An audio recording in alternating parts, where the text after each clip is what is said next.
Okay, let's dive into this explainer. I want you to picture something for me. Imagine a true visionary. They're sitting right by the window in this dimly lit room, just staring out at the bright, bustling world outside. And all around them, just scattered across the floor, piling up on the desk, are unfinished sketches and completely blank papers. It's a pretty striking image, right? It perfectly represents a mind that is just brimming with incredible potential, yet is completely, utterly stalled. And honestly, this brings us to a profound tragedy that plays out around us every single day. So many people live entirely in this world of grand visions. They dream huge, they have literally world-changing ideas, but they never actually take that crucial first step. There's this massive, heartbreaking gap between the brilliant concepts bouncing around in their heads and their completely unchanged day-to-day reality. So what's going on here? Why do we get stuck just looking out the window? Well, the reason we get stuck actually boils down to a fascinating biological glitch. It's called the dopamine trap. Now, what's really interesting about this slide is how it breaks down what's happening in our brains. Imagine you're lying back on a super comfortable sofa, eyes closed, and you are perfectly visualizing your ultimate success. Believe it or not, your brain actually releases a rush of dopamine, that exact same chemical reward you get from actually achieving a goal, just from vividly imagining it. You're basically giving your brain a false, completely unearned reward, which makes the actual grueling hard work feel, biologically speaking, kind of unnecessary. And the crazy part, while you're lying there feeling absolutely fantastic about a future that doesn't even exist yet, time is just passing you by. Tick, tick, tick. The clock on the wall is rapidly ticking away. The daydreamer feels incredibly accomplished, practically exhausted from all that mental success. But what is the actual tangible output? Zero. A big, fat zero. Absolute zero practical steps have actually been taken. The real work hasn't even started. Okay, but let's say you do manage to get off the sofa and you sit down at your desk. Suddenly, bam, your mind shifts gears right into analysis paralysis. Your thoughts become this tangled, chaotic web. You start overthinking absolutely every single little detail, furiously plotting out every possible variable, writing and crossing out the exact same sentence over and over again. You get so deep into the weeds that the sheer fear of making one wrong move completely freezes you in place. And here's the sneaky thing. That freeze often disguises itself as being productive. We call this procrastination by preparation. Come on, we all know exactly what this looks like. You're telling yourself you're just waiting for that elusive perfect moment to begin.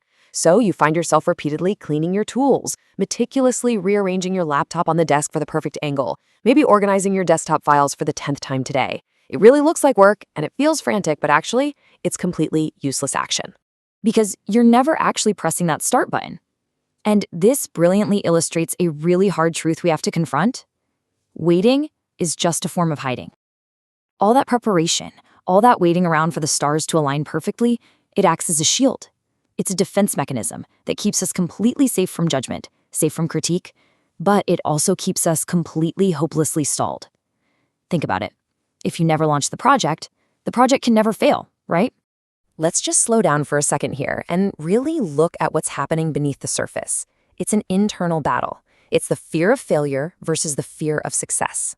Imagine a person standing right in front of a brilliantly lit doorway. They want to step forward into the light so badly, but suddenly they hesitate. They slowly retreat back into the shadows of that dimly lit room. Why?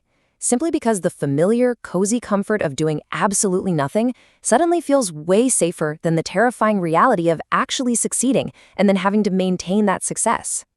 But listen, you cannot stay hiding in the shadows forever. To break this cycle, you must kill the dreamer and birth the doer. So the crucial point is we have to demand a massive transition. We have to move away from these passive, cozy psychological traps and jump straight into active, immersed execution. Action, no matter how messy and no matter how imperfect it is literally the absolute only bridge that exists between the dimly lit room you're sitting in right now and the life you actually want to build. So how do we actually build this into real-world application? Let's move to and see how this builds a literal physical cycle break. Step 1. Set the phone aside, right now. Just remove that immediate distraction. Step 2. Take the very first practical step on your computer or on a piece of paper. I'm not talking about planning, I'm talking about doing. And step 3, physically stand up, turn on the bright lights in your room, and fully immerse yourself in the project. These aren't metaphors. These are the actual physical actions required to break free from the shadows. The core solution here is incredibly straightforward. It's not always easy, sure, but it is simple.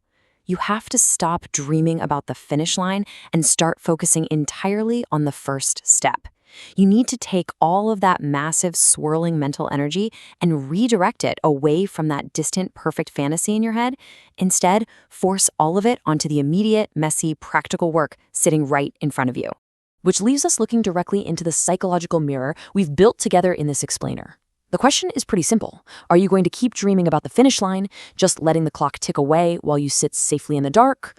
Or are you going to leave the dimly lit room of your mind, turn on the lights, and take a definitive, practical action today? The choice and the first step is entirely yours.